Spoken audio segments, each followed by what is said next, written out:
안녕하세요. 옛이야기입니다. 오늘도 와주셔서 감사합니다. 옛이야기 채널은 사연 읽어주는 남녀 채널에서 지금은 삭제되어 들을 수 없는 21년도에 소개해드린 사연 중 베스트 사연만 뽑아 다시 읽어드리는 채널입니다. 구독과 좋아요 부탁드리며 오늘의 사연 바로 시작하겠습니다. 안녕하세요. 저는 65살의 여자입니다. 지금은 자식들 다 결혼시키고 요즘은 남편이랑 편안한 노후를 즐기고 있답니다. 돈 잘 벌어오는 남편 덕분에 넉넉하게 생활을 하고 있어요. 저의 살아온 이야기를 잘 모르는 사람은 가난한 집에서 아빠 없이 자란 저를 보고 남편 덕에 팔자 폈다고 하기도 하는데요.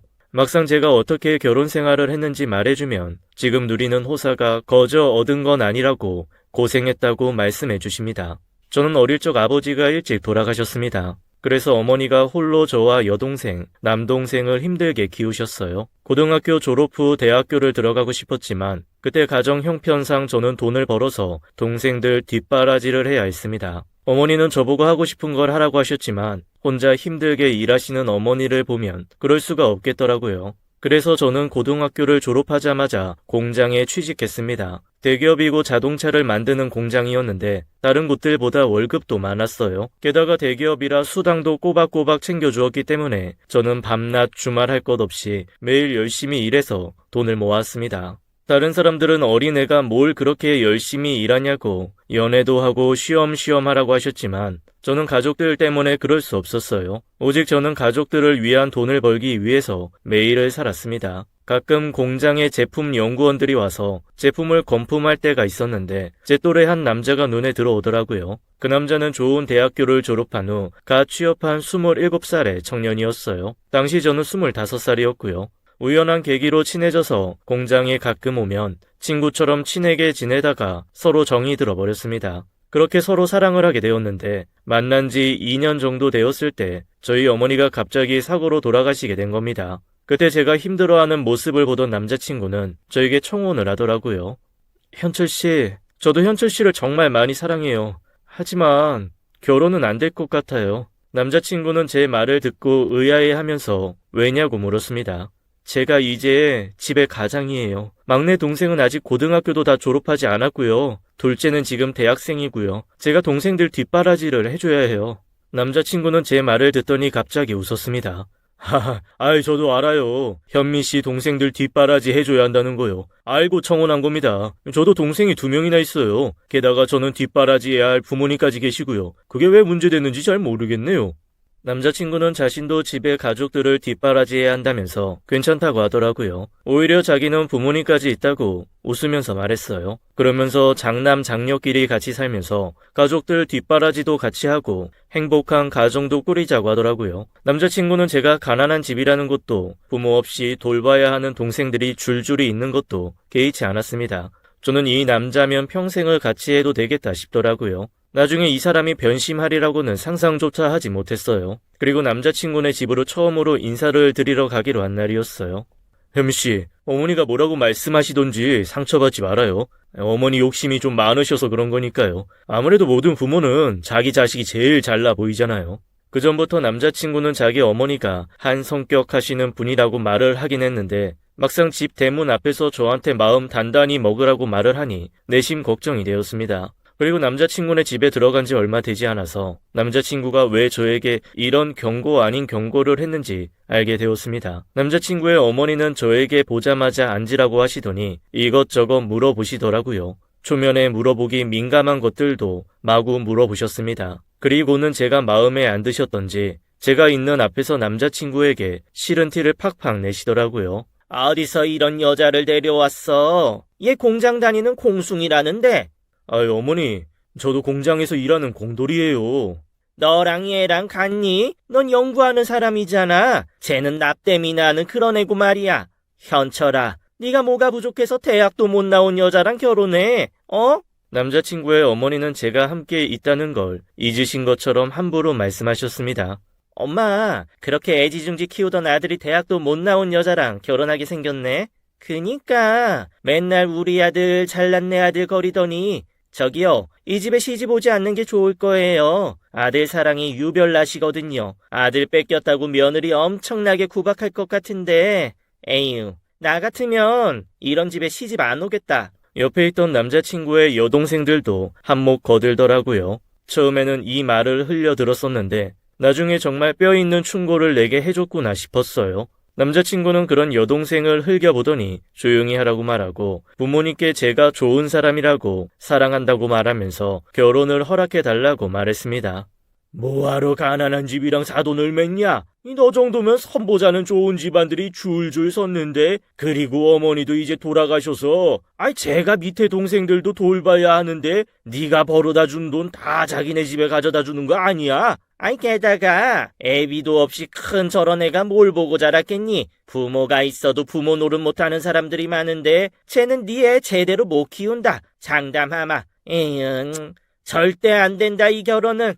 남자친구의 아버지, 어머니 모두 제가 처한 환경과 배경이 마음에 들지 않는다고 하셨습니다. 그리고는 남자친구의 어머니가 갑자기 돌아가신 저희 아버지를 걸고 넘어지시더라고요. 그 이야기를 듣더니 남편은 불같이 화를 내면서 그런 말씀 함부로 하는 거 아니라고 소리를 지르고는 저를 집에서 데리고 나왔습니다. 그리고 남편이 저에게 자신의 어머니가 함부로 말한 것에 대해서 사과를 했습니다. 어머니가 반대해도 자기는 저밖에 없다고 하면서 힘들어도 조금만 견뎌달라고 했습니다. 제 주변 사람들은 제가 겪은 이야기를 듣고는 그런 집에 시집 가면 개고생한다고 무조건 헤어지고 다른 남자를 만나라고 하더라고요. 아들 아끼는 시어머니의 한 성격하는 것 같은 여동생 2명까지 있으면 말 다 했다고요. 저는 그럴 때마다 남자친구가 제 옆에 있으면 견딜 수 있다고 말했습니다. 그러면 다들 콧방귀를 끼면서 모전자전이라고 어떻게 엄마가 그 모양인데 아들이 괜찮을 수 있겠냐고 하더라고요. 아마 결혼하고 나면 성격 변할 거라고 했습니다. 그 뒤로도 몇 번이나 남자친구의 어머니를 찾아뵈었는데 저를 아예 상대 안 해주시더라고요. 견디다 못한 제가 남자친구에게 그만 헤어지자고 했습니다. 그랬더니 남자친구가 집에다가 저 아니면 안 된다고 계속 반대하면 인연을 끊을 것이라고 하는 통에 남자친구의 집안에서 어쩔 수 없이 저희 결혼을 승낙해 주셨습니다. 저는 제가 열심히 모은 돈과 어머니가 돌아가시고 받은 보험금의 일부를 사용해서 결혼했습니다. 하지만 반대하는 결혼 생활은 쉽지 않았습니다. 남편이 다니는 회사가 다행히 시댁과는 조금 멀어서 따로 나와서 살았지만 가끔 시댁에 갈 때마다 시어머니는 저를 못 잡아 먹어서 안달이셨거든요. 특히 명절에 친척들이 다 모이는 자리에서는 특히나 더 저를 괴롭히셨습니다. 예세야가, 너는 어째 과일 깎는 폼이 그게 뭐냐? 누가 칼을 그렇게 쥐고 과일을 깎아? 이렇게 하란 말이야, 나처럼. 저는 이렇게 잡아야 잘 깎이더라고요. 시어머니는 제가 머리끝부터 발끝까지 다 마음에 안 드셨던지 제가 칼을 쥐는 모양을 가지고도 잔소리를 하셨습니다. 이게 어디서 시어머니한테 말대꾸를 또박또박 하면서 자기가 옳다는 거야? 어른이 잘못하고 있는 걸 지적하고 고치라고 알려주면 감사합니다 하고 자기 태도를 바꿀 생각은 안 하고?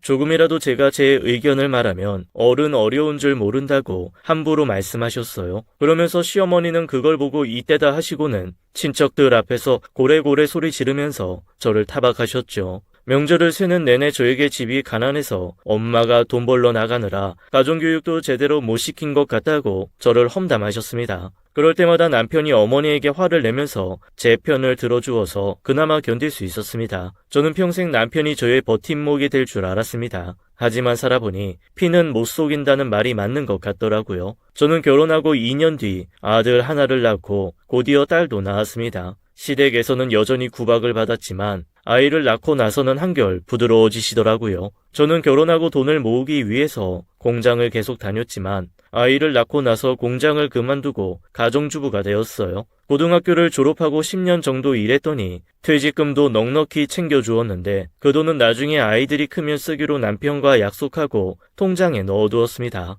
얼마 못 가서 통장에 있는 돈을 다 써버리게 될 줄은 몰랐어요. 그런데 아이들이 걸음마를 뗄 무렵 남편이 갑자기 저에게 상의도 없이 다니던 회사를 그만두더라고요. 그리고 자기가 만들고 싶은 것을 만들어야겠다면서 사업을 한다고 했습니다. 회사에 다니면서 항상 자기가 만들고 싶은 게 있는데 회사에서 반대한다고 집에 와서 하소연을 하곤 했었어요. 그런데 그걸 포기 못한 것 같더라고요. 저는 깜짝 놀라서 남편을 말렸지만 남편은 자기가 오래전부터 생각해왔던 것이라고 자기를 믿고 응원해달라고 하더라고요. 자기가 만들어 놓은 사업 계획서를 펼쳐 보이면서 저에게 설명했습니다. 저는 처음에는 한사코 반대했지만 남편은 자기가 이미 회사에 사표를 내고 왔기 때문에 돌아갈 곳이 없다고 하면서 몇 날 며칠 저를 설득하더라고요.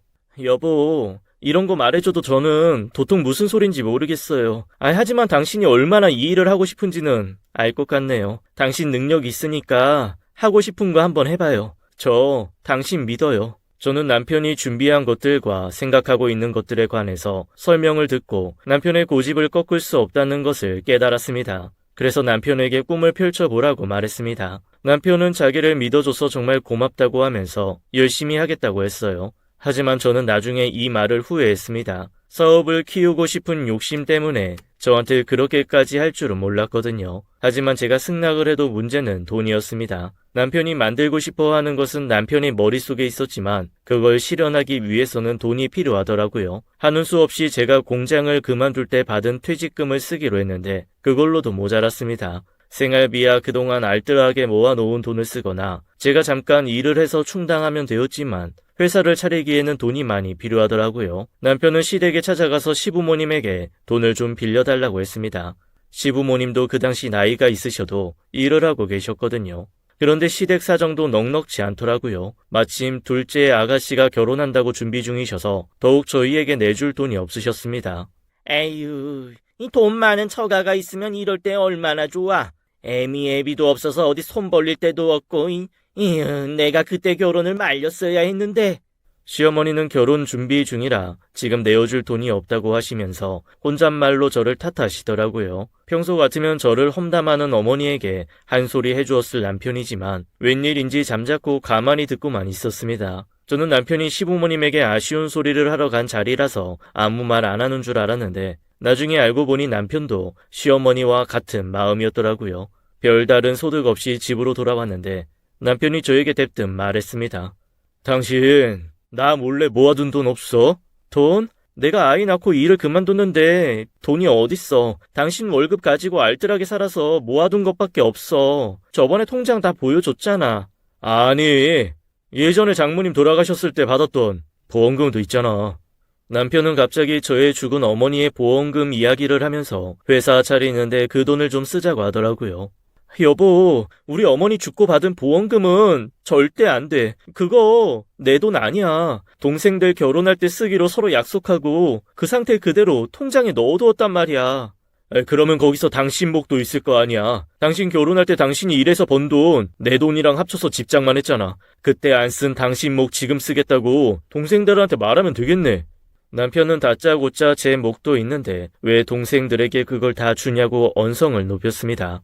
그 순간 남편이 욕심 많은 시어머니와 겹쳐 보였어요. 저는 어이가 없어서 결혼할 때 시댁에 예물 보낸 게 어머니 보험금에서 내 몫을 쓴 거라고 했어요. 그리고 왜 내 엄마의 목숨값을 당신 돈인 것처럼 당당하게 요구하냐고 화를 냈습니다. 그날은 처음으로 둘이 결혼을 하고 언성을 높여서 싸웠어요. 그런데 얼마 뒤 시부모님들은 둘째 아가씨의 혼수를 준비하려고 마련해 놓은 돈과 그동안 모아둔 돈을 내어주시더라고요. 시부모님은 오랫동안 고민을 해보았는데 우리 집 기둥이 잘 되어야 한다면서 남편에게 열심히 하라고 하시더라고요. 그 이야기를 들은 둘째 아가씨가 아들만 자식이고 딸은 자식이 아니냐고 난리가 났지만 시부모님은 제 남편의 손을 잡으면서 꼭 성공하라고 하셨습니다.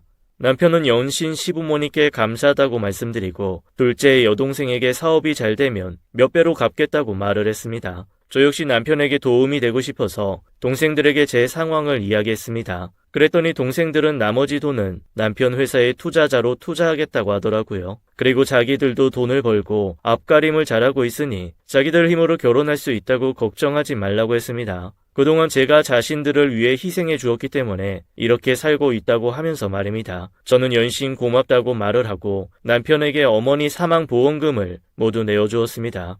사업을 하면서 남편의 태도가 그렇게 바뀔 줄 알았다면 절대 내어주지 않았을 겁니다. 처음 1, 2년은 거의 수입이 없다시피 했습니다. 오히려 마이너스였어요. 처음 시댁에서 받은 돈이랑 제가 건넨 저희 어머니의 사망 보험금은 공장을 차리고 운영하는데 거의 다 쓴 지 오래였어요. 겨우 버는 조그만 돈은 생활비로 가져다 주지 않고 직원들 월급을 주고 있었습니다. 어쩔 수 없이 저는 가까이 살던 제 여동생에게 아이를 맡기고 동네 식당에서 일할 수밖에 없었습니다. 남편이 돈을 가져다 주지 않으니 생활비를 제가 벌어야 했거든요. 남편은 저에게 미안하다고 말했지만 저는 남편에게 웃으면서 나중에 꼭 성공해서 지금 힘들게 사는 걸 보답해달라고 했어요. 하지만 남편은 얼마 지나지 않아서 저에게 보답하겠다는 말은 잊은 것 같더라고요. 시어머니는 제가 자기 아들 때문에 고생하는 걸 아시는지 모르시는지 계속 저를 구박하셨습니다. 제가 가게에 일하러 다니는 것을 들먹이시면서 아직 애들이 어린데 엄마가 돌봐줘야지 남의 손에 맡긴다고 타박하셨습니다. 그깟 푼 돈 벌어서 뭐 하냐고 말입니다. 어릴 때 자기 엄마가 자기한테 한 것 그대로 아이들을 내팽개친다고 함부로 말씀하시더라고요. 이럴 때 처가가 잘 살았으면 도움도 받고 할 텐데 가난한 며느리를 들여서 자기 아들이 고생한다고 투덜거리기만 하셨습니다. 남편은 제가 그동안 모은 돈도 사업하는 데 보태주었다고 말했지만 시어머니는 그깟 푼 돈이 무슨 도움이 되냐고 말씀하시더라고요. 여보, 드디어 해냈어. 내가 저번에 말한 그 장치 말이야. 오늘 시제품을 만들어서 실험해봤는데 완전 대성공이야. 이제 우리 부자 될 일만 남았다고. 매일 밤낮을 새로 신제품 개발한다고 잠도 안 자고 열심히 하더니 드디어 신제품 개발했다고 좋아하더라고요. 남편 말을 들어보니 고급 기술이라서 그동안 대부분 일본에서 수입해서 쓸 수밖에 없었는데 자기가 개발했다고 했습니다. 한국에서 제품을 만들어서 공급하면 일본에서 수입하는 것보다 가격도 저렴해지고 시간도 절약되어서 경쟁력도 좋다고 말했습니다. 이제 자동차 회사의 신제품을 홍보하고 공급 계약서만 쓰면 돈방석에 앉을 수 있다고 좋아했어요. 그리고는 그날부터 제품을 팔러 여기저기 다니더라고요. 그런데 납품이 잘 안 되는 눈치였습니다. 어느 정도 제품은 팔렸지만 큰 기업에 대량으로 납품하려고 하는 게 번번이 실패했습니다. 아무래도 큰 기업들의 작은 부품 회사는 가족들 형태로 운영이 되고 있어서 뚫고 나가는 게 쉽지 않았거든요. 저는 힘들어하는 남편에게 힘을 내라고 위로를 해주었지만 남편은 점점 부잣집의 배경이 좋은 여자랑 결혼했다면 자기의 제품이 지금보다 훨씬 인정받고 잘 팔렸을 것으로 생각하는 눈치더라고요. 남편은 그 뒤로 술만 먹고 오면 다른 집들은 처가에서 사업에 도움을 받는데 자기는 결혼을 잘못해서 납품도 제대로 못한다고 술주정을 했습니다. 저는 처음에는 남편이 아주 힘든가 보다 하고 넘겼지만 그게 몇 날 며칠 계속되니까 참을 수가 없더라고요. 여보, 당신 대체 요즘 왜 그러는 거야? 나랑 결혼한 거 후회해? 남편이 술주정한 다음 날 일어났을 때 제가 참지 못하고 한 소리 했습니다.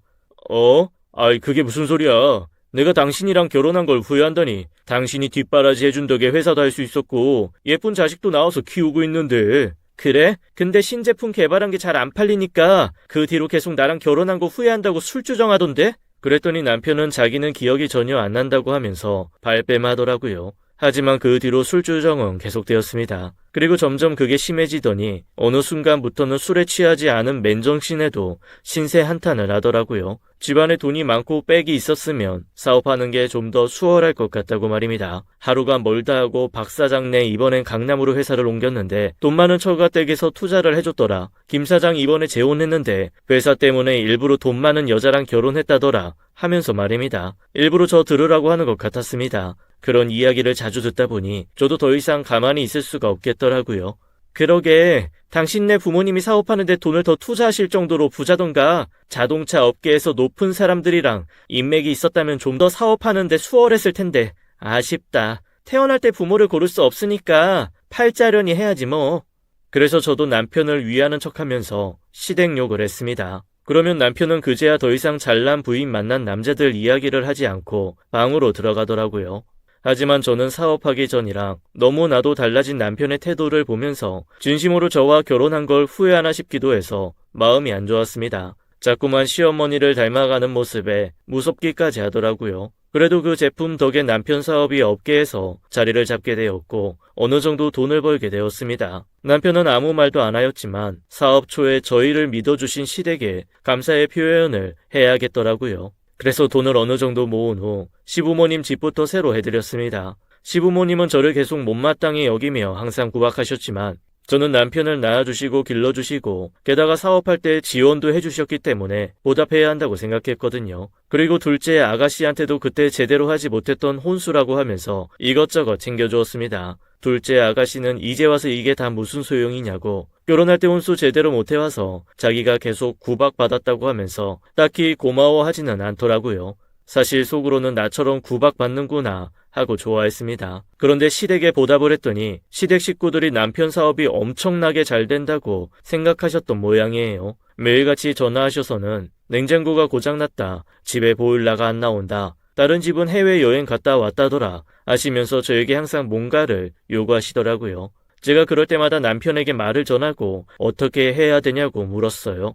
처음에는 그동안 고생하셨으니 보답하자고 가족들이 해달라는 걸 해주었는데 그게 끊이지 않으니 남편도 이건 아니다 싶었나 보더라고요. 그래서 남편은 요구하시는 것들을 다 해드릴 정도로 사업이 잘 되는 것이 아니었기 때문에 매달 용돈 드리는 걸로 하고 그 돈으로 하고 싶은 거 다 하시라고 했습니다. 그리고 저도 틈틈이 동생들에게 용돈을 주었습니다. 처음에 어머니 사망보험금을 내어준 것에 대한 보답으로 말입니다. 그렇게 저희 아이들은 중학생이 되었고 그동안 별탈 없이 남편의 사업은 잘 되었습니다. 저는 남편이 힘들게 벌어온 돈을 함부로 쓰지 않고 알뜰하게 모아두었어요. 그리고 노년에 집을 짓고 살려고 땅을 하나 사두었는데 그쪽이 개발되어서 소위 대박이 났습니다. 그 뒤로 재테크에 재미를 붙였어요. 다른 부동산에 투자도 하고 사람들과 계를 하기도 했습니다. 그렇게 저도 나름대로 가정 경제에 일조하고 있었습니다. 시부모님도 시간이 흘러서 저에 대한 구박도 많이 줄어드셨어요. 남편에게로 넘어간 것 같았습니다.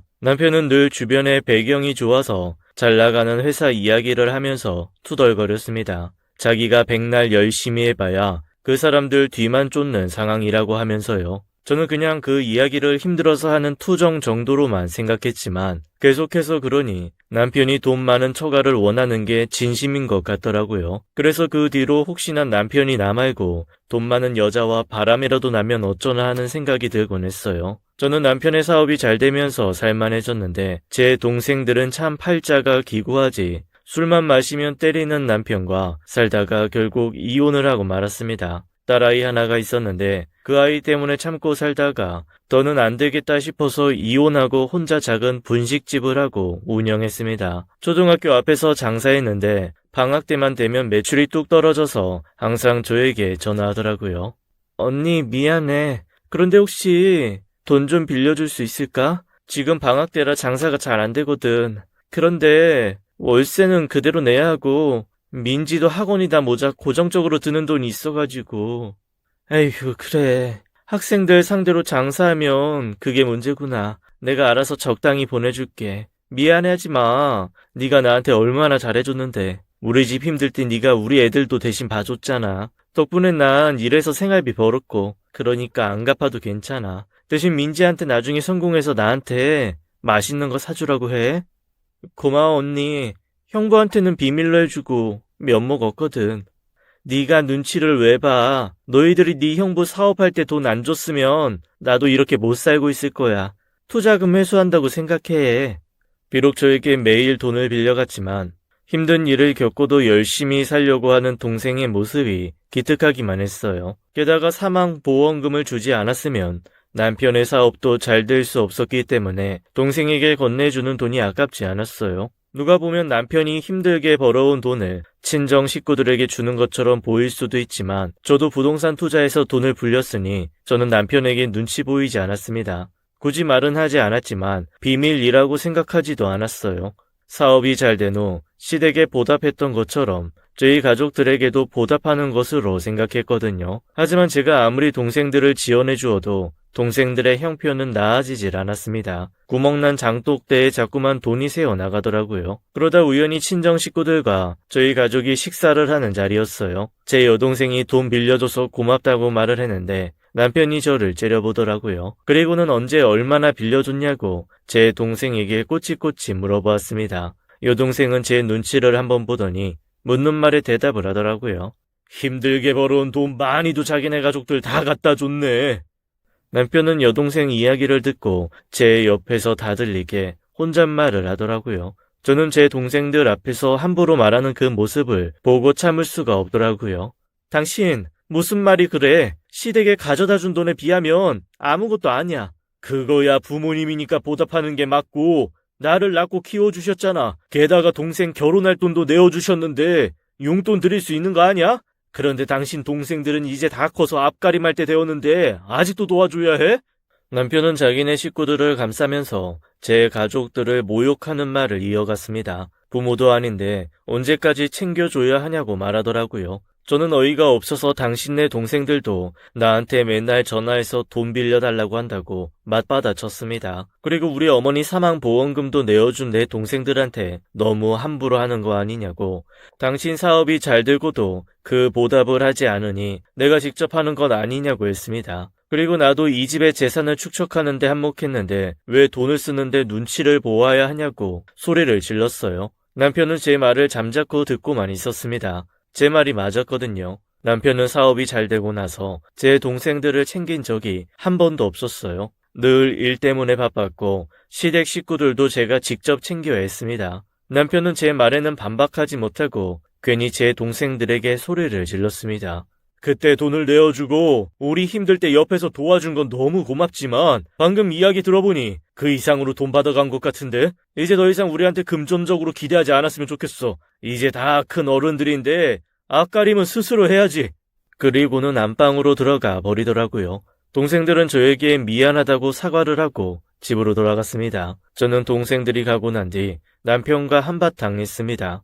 네 가족만 가족이냐고 말입니다. 그 뒤로 동생들은 저에게 힘든 일이 있어도 말을 하지 않더라고요. 그리고 얼마 뒤 추석에 친척들과 다 모인 자리에서 남편이 술을 마시고 그날 있었던 일을 다 말하더라고요. 제 동생들이 자기에게 해주었던 일은 쏙 빼놓고 자기 앞가림도 못하는 동생들한테 맨날 퍼주기만 하는 사람이라고 저를 험담했습니다. 아니나 다를까 그 이야기를 들은 시어머니는 처음 제가 이 집에 왔을 때 자기가 그럴 줄 알았다고 맞장구를 치셨습니다. 이래서 가난한 사람이랑 사돈 맺는 거 아니라면서 저보고 자기 아들 돈 쓰지 말라고 없는 친정 식구들 도와주고 싶으면 직접 일해서 벌어서 주라고 하시더라고요. 아가씨들 역시 자기들이 저한테 돈 받아가는 건 생각도 못하고 꺼들었습니다. 그리고 남편도 그 옆에서 제발 그러라고 하더라고요. 어느새 남편도 시어머니처럼 저를 생각하고 있더라고요. 믿었던 남편마저 그러고 있으니 그곳에 더 이상 있을 수가 없었습니다. 저는 그날 눈물을 뚝뚝 흘리면서 시댁을 나와서 집으로 갔습니다.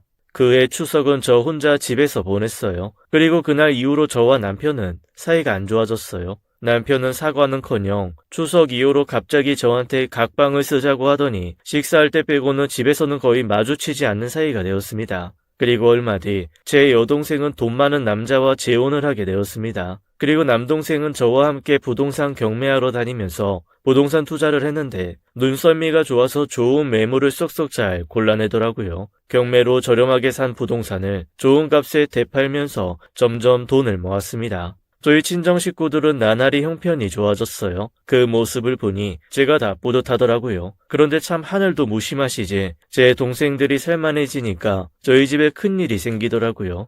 박 사장, 집에 있는 거 다 알아. 아이 빨리 문 열어. 지금 뭐 하는 거야? 계약서까지 다 썼는데 잔금은 왜 계속 안 주냔 말이야. 나도 당신 때문에 지금 회사 망하게 생겼어. 아이 당장 문 열어. 주말에 집에서 가족들과 식사를 하고 있는데 갑자기 누군가 문을 두드리면서 돈을 내놓으라고 소리를 지르더라고요. 여보, 이게 대체 무슨 일이에요? 저는 깜짝 놀라서 남편에게 물어보았습니다. 그랬더니 남편이 아이들에게 방으로 들어가라고 말을 하고는 심각한 얼굴로 요즘에 회사에 문제가 생겼다고 하더라고요. 남편 회사에 자금난이 불어닥친 겁니다. 제대로 계약서를 쓰고 제품을 만들어서 납품했는데 납품받은 회사가 갑자기 부도가 나는 바람에 저희 남편 회사에서 만든 제품들의 값을 한 푼도 못 받게 되었거든요. 계약한 업체에서 돈을 받으면 물건을 만들 때 쓴 부품값을 하청업체에 지급하기로 했는데 물건값을 못 받으니 그게 막히게 된 거였습니다.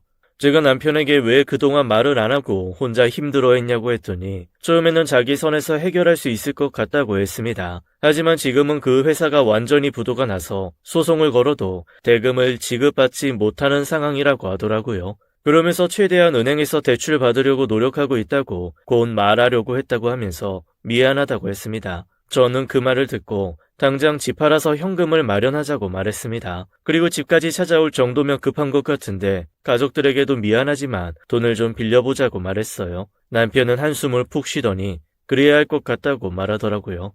어머니, 지금 급하게 돈이 필요해서 그런데 보증이나 집을 담보로 대출이나 신용보증 좀 서주시면 안 될까요? 뭐? 현철아, 왜 그래? 갑자기 웬 돈이냐? 회사에 문제라도 생긴 거야?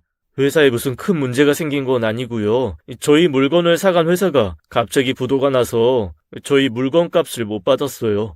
그래서 지금 저희한테 부품 대주는 회사랑 직원들 월급이 쫙 밀려서 조금 난처한 상황이에요. 돈줄이 막혔는데 그것만 잘 해결되면 회사도 다시 잘 될 거예요. 어머니 저 믿고 한 번만 도와주세요. 시부모님은 자기 아들 손을 꼭 붙잡고는 뭐든지 다 해줄 거라고, 당장 지금 살고 있는 집을 내일 부동산에 내놓을 것이라고 말씀하셨어요. 남편은 시어머니께 감사하다고 나중에 다 갚겠다고 말했습니다. 그런데 며칠 뒤 갑자기 아가씨가 집으로 찾아왔습니다. 혼자도 아니고 둘이서 함께요. 오빠, 제정신이야? 엄마한테 돈 필요하다고 집 내놓으라고 했다며? 그럼 엄마 아빠는 어디서 살라고? 그니까 내가 결혼할 때 혼수 값까지 빼가더니 이제 아주 우리 유산까지 다 훔쳐가려고 하네? 미쳤어? 집 담보로 대출받고 보증서 줬는데 오빠 회사 망하면 우리 몫의 유산은?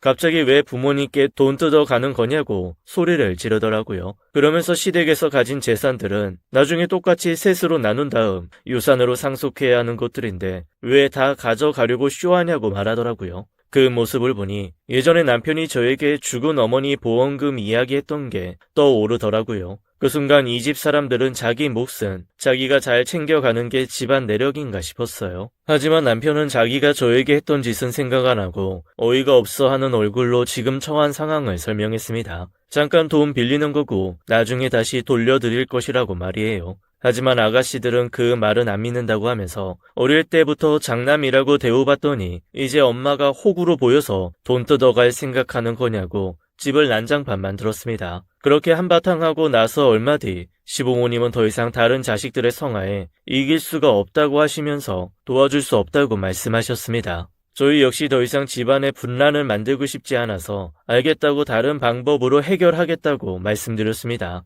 그리고 제 동생들에게 연락을 해서 도움을 요청했어요. 예전에 남편이 한번 돈 때문에 큰 소리를 낸 뒤로 남편과 불편한 사이였기 때문에 이야기를 꺼내기부터 참 어렵더라고요. 하지만 동생들은 제 이야기가 채 끝나기도 전에 자기들이 도와준다고 하면서 통장 계좌 번호를 알려달라고 했습니다. 그리고 몇 시간 뒤 여동생의 재혼한 남편이 저에게 전화했어요. 그러면서 이건 그냥 주는 돈이 아니라고 남편 회사에 투자하는 것이니 이자 붙여서 다 받을 것이라고 하더라고요. 또 막내 남동생은 그동안 경매로 벌어둔 돈으로 자기네 가족이 살 집을 구매하려던 중이었는데 그 돈을 선뜻 내주었습니다. 그 돈으로 밀린 모든 돈을 다 내긴 부족했지만 하청업체 사장에게 우선 주면서 다른 계약건의 돈을 받을 때까지 시간을 벌 수는 있었습니다. 그렇게 제 동생들 덕분에 문제는 잘 해결되었고 남편의 회사는 지금까지도 잘 굴러가고 있습니다. 그리고 남편은 그 뒤로 돈 많은 부인 둔 남자 이야기를 하지 않더라고요. 그리고 한동안 남편은 자기 동생들이랑은 거의 연을 끊다시피 했습니다. 시댁에는 가끔 전화만 하는 정도였어요. 하지만 시댁 사람들은 가끔 자기들이 아쉬운 소리를 하고 싶을 때면 저한테 몰래 전화를 해서 돈을 좀 빌려달라고 했어요. 이 일이 있기 전에는 몰래 도와주었지만 남편 회사가 어려울 때 했던 행동들이 저에게도 큰 충격이었는지 그 뒤로는 도와주고 싶지 않더라고요. 그래서 그런 전화가 올 때면 항상 이 말을 했습니다. 죄송해요. 제가 잘 사는 집 자식이었으면 몇 푼 안 되는 돈 내어드릴 수 있는데 아시잖아요. 아버님도 일찍 돌아가시고 힘들게 거지처럼 산 거. 제가 살아보니까 가난한 집 자식이면 그렇게 무시를 하더라고요. 그래서 저희 아이들이 결혼해서 무시 안 당하게 하려면 제가 돈을 악착같이 모아야 해서요. 내어드릴 돈이 없네요. 제 자식들은 저처럼 안 살았으면 좋겠어요. 이 이야기를 들으면 다들 돈 없다고 무시하는 사람이 어디에 있냐고 말을 하더라고요. 그럼 저는 제가 겪은 이야기를 했어요. 시댁 식구들은 제가 하는 말을 듣고 뜨끔해서는 과거에 자신들이 저에게 함부로 했던 것을 사과했습니다. 그렇게 저는 그동안 묵혀왔던 감정들을 조금씩 풀어갔어요. 그리고 시댁 식구들이 미웠지만 남편에게도 다들 자기만의 사정이 있어서 그렇게 행동했을 것이라고 가족들과 잘 지내라고 말했습니다. 제 말에 꽃방귀도 안 끼던 남편은 시어머니가 한 병 크게 아프시고 나서부터는 예전만큼은 아니더라도 시댁 식구들을 챙기더라고요. 그리고 시간이 흘러서 지금은 가끔 식사도 하고 다 같이 가족 여행도 다니고 있습니다. 아무래도 저희는 서로 가족이 되는 과정이 다른 집들보다 길었던 것 같습니다. 아직도 만나면 목청 높여 싸울 때도 있지만 그새 정이 들었는지 미워 보이지 않더라고요. 이게 다 사람 사는 모습 아닐까 싶어요. 지금까지 옛 이야기였습니다. 끝까지 함께 해주신 여러분 감사드리며 저희는 다음 사연으로 돌아올게요. 감사합니다.